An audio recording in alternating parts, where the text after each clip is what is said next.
अस्सलामु अलैकुम। ज़िंदगी के रंग में खुश आमदीद। हकीकत पर मबनी दास्तान लेकर हाजिर हुए हैं। कहानी का टॉपिक कुछ यूँ है कि दूसरी शादी करना क्यों ज़रूरी है और किन हालात में और किस से आपको दूसरी शादी करनी चाहिए। ये 2018 की वो शाम थी जब मेरे मोबाइल की बेल बजी। कॉल रिसीव की तो एक साहब ने सलाम दुआ के बाद पूछा, अब्दुल्ला साहब क्या आप रिश्ता करवाते हैं? मैंने कहा जी अल्हम्दुलिल्लाह। अगला सवाल था, सर मैं आपसे मिलना चाहता हूँ। मैंने पूछा किस सिलसिले में? तो जवाब मिला, बहन के रिश्ते के सिलसिले में मदद दरकार है। 3 साल हो गए हैं, कोई रिश्ता नहीं मिल रहा। मैंने मुकम्मल तफसील मांगी तो उन्होंने मुझे तफसील व्हाट्सअप कर दी। इसके साथ ही मुलाकात करने का भी कहा।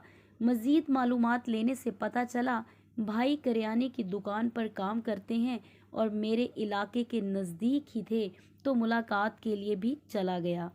काफ़ी अच्छे और शरीफुल नफ्स इंसान थे। बहन के मुतल्लिक पूछने पर बताया कि 4 साल पहले इस भाई के बहनोई एक हादसे में फौत हो चुके हैं। 3 बच्चे कोई नहीं पालता। ये सुनकर उसकी आंखों में आंसू आ रहे थे और कहने लगे, प्रोफेसर साहब, मेरी बीवी ने मेरी बहन और उसके बच्चों का जीना हराम कर रखा है। औरत ही औरत की दुश्मन है। आप किसी तरीके से किसी भी तरह रिश्ता करवा दें, एहसानमंद होऊंगा। हाथ जोड़ते हुए कहा, मैं हालात को मुकम्मल समझ चुका था, लेकिन मसला बच्चों का था। फिर एक माजूर बच्ची का साथ, बात कुछ समझ से बाहर थी। खैर, कोशिश और तसल्ली देकर वापस आया। काफ़ी सारे लोगों से बात की, सब तैयार, मगर बच्चों का सुनते ही सब इनकार कर जाते थे।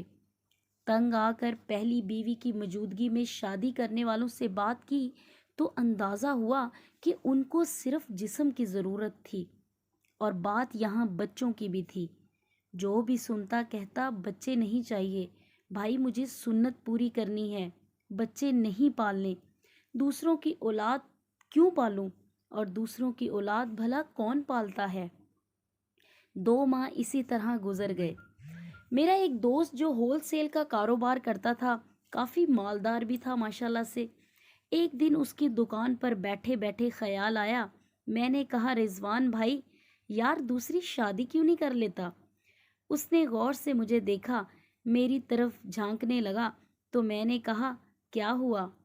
जवाब मिला, अब्दुल्ला भाई, देख रहा हूँ आप नशा तो नहीं करने लग गए, क्यों मुझे मरवाना चाहते हैं?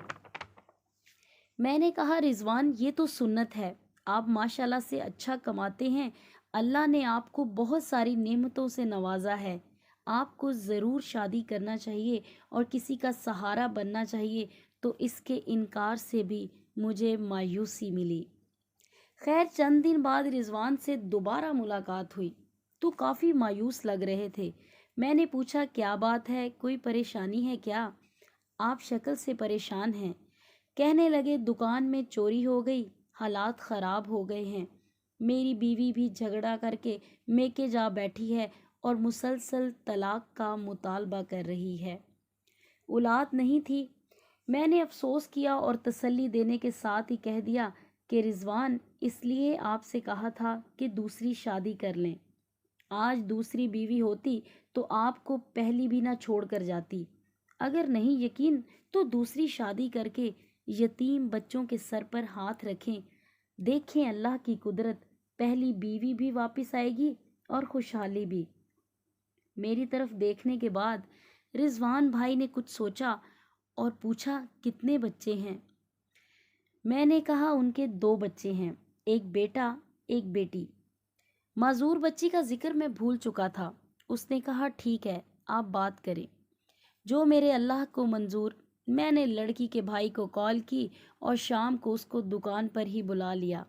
मुलाकात करवाई, घर बार कारोबार देखने के बाद हाँ कर दी और यूं ही किस्सा मुख्तसर कि उनका निकाह प्रोफेसर एकेडमी टीम के भाई प्रोफेसर ने पढ़ाया और रेहाना अपने बच्चों को लेकर रिजवान की ज़िंदगी में खुशगवार झोंके की तरह शामिल हो गई। रिजवान भाई ने एक मकान जो किराए पे दिया हुआ था خالی کروا کر ریحانہ اور بچوں کو وہاں شفٹ کر دیا۔ تب پہلی بیوی کو پتہ چلا تو وہ آندھی کی طرح گھر آئی۔ گھر خالی دیکھ کر رضوان بھائی کو کال کر کے گھر بلایا اور میاں اور پہلی بیوی کی نوک جھونک ہوئی تو رضوان نے کہا، تم نہیں رہنا تو بے شک مت رہو، طلاق لینی ہے تو بے شک لے لو، اگر یہاں رہنا ہے تو عزت سے رہو جیسے پہلے رہتی تھی، لیکن یہ نہیں کہنا کہ ریحانہ کو چھوڑ دوں، یہ ممکن نہیں ہے۔ پہلی بیوی نے جب دیکھا کہ تیر کمان سے نکل چکا ہے تو وہ بہت خاموش ہو گئی، اور اب رضوان بھائی کی زندگی میں بہاریں آ چکی تھی۔ ریحانہ نے اس کی زندگی میں رنگ بھر دیے تھے، بچے شہر کے بہترین اسکول میں داخل ہو گئے، لیکن رضوان بھائی ریحانہ کی آنکھوں میں اب بھی اداسی دیکھتے اور شک کر چکے کہ کوئی بات ضرور ہے۔ ایک دن اس نے مجھ سے ذکر کیا تو میں نے کہا، اداسی کیوں نہ ہو، اس کی ایک بچی اس سے دور ہے۔ رضوان نے کہا، کون سی بچی؟ تو میں نے سب کچھ بتا دیا۔ رضوان نے سب سن کر مجھے ایک نظر دیکھا تو میں نے سر جھکا لیا۔ اس دن شام کو رضوان بھائی بیوی سے کہنے لگے، تیار ہو جاؤ، بچوں کو بھی تیار کرو، آج ہم نے آپ کے بھائی کے ہاں جانا ہے، ضروری کام ہے۔ بیوی کا دل دھڑک اٹھا، پوچھا تو جواب ملا، جتنا کہا ہے اتنا کرو۔ کچھ دیر کے بعد ہی وہ لوگ بھائی کے گھر تھے۔ وہاں رضوان نے ریحانہ کو کہا، معذور بیٹی کہاں ہے؟ اتنا سنا تھا کہ اسے لگا شاید کچھ غلط ہونے جا رہا ہے، وہ دوسرے کمرے میں ہے۔ رضوان نے دوسرے کمرے میں جا کر دیکھا تو غلاظت سے لت پت بچی انتہائی کمزوری کی حالت میں پڑی تھی۔ رضوان بھائی اشارہ کرتے ہوئے کہنے لگے، ریحانہ بچی کے کپڑے بدلو اور یہ ہمارے ساتھ جائے گی۔ ریحانہ نے یہ سنا تو رضوان کے قدموں میں گر گئی۔ بھائی نے رضوان کو گلے لگا لیا، یوں وہ بچی رضوان اپنے ساتھ گھر لے آیا۔ اب وہ بچی اور دوسرے دونوں بچے رضوان اور ریحانہ اور اس کی پہلی بیوی کی جان ہیں۔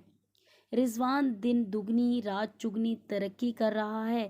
ایک دن رضوان اور اس کی بیگم نے میری دعوت کی تو ریحانہ بھابھی نے ہاتھ جوڑ کر کہا، سر عبداللہ صاحب، کبھی زندگی میں رشتے کروانے کا کام مت چھوڑنا۔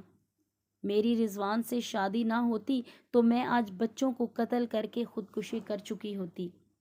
لوگوں کو بتاؤ عبداللہ بھائی، دوسری شادی وہ نعمت ہے جو شرطیہ خوشیاں دیتی ہے، خوشحالی لاتی ہے۔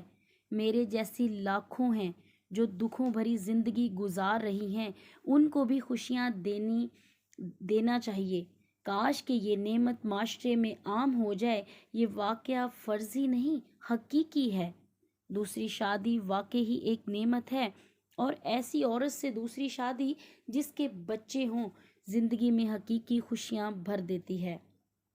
مگر کیا کیا جائے ایسے لوگوں کا جو دوسری شادی کرنا چاہتے ہیں مگر بچے پالنا نہیں، جو دوسری شادی کے مزے تو لینا چاہتے ہیں مگر کسی کے سر پر شفقت کا ہاتھ نہیں رکھنا چاہتے۔ کیا یہ سنت ہے؟ کہاں لے کے جائے وہ عورت ان بچوں کو قتل کر دے یا کسی دریا میں پھینک دے؟ زندگی موت کا کس کو علم؟ کب کس کو موت اپنے شکنجے میں لے جائے، علم ہی نہیں۔ تو تمہارے بعد تمہارے بچوں کے ساتھ ایسا ہو، پھر کیا کرو گے؟ دیر مت کرو، دوسری شادی کرنا چاہتے ہو تو بچوں والی سے کرو۔ پہلی بیوی کو بھی کہنے کے قابل ہو کہ سہارا دینے کی خاطر شادی کی ہے۔ بے سہارا بچوں کو باپ کا سہارا دو، یہ مت کہو کہ کسی کے بچے نہیں پال سکتا۔ کیا تم پالتے ہو بچوں کو؟ ارے پالنے والی ذات تو اللہ کی ہے، بس اللہ سے ڈرو، اس وقت سے ڈرو جب اللہ تمہیں خود دکھائے کہ دیکھو کون پالتا ہے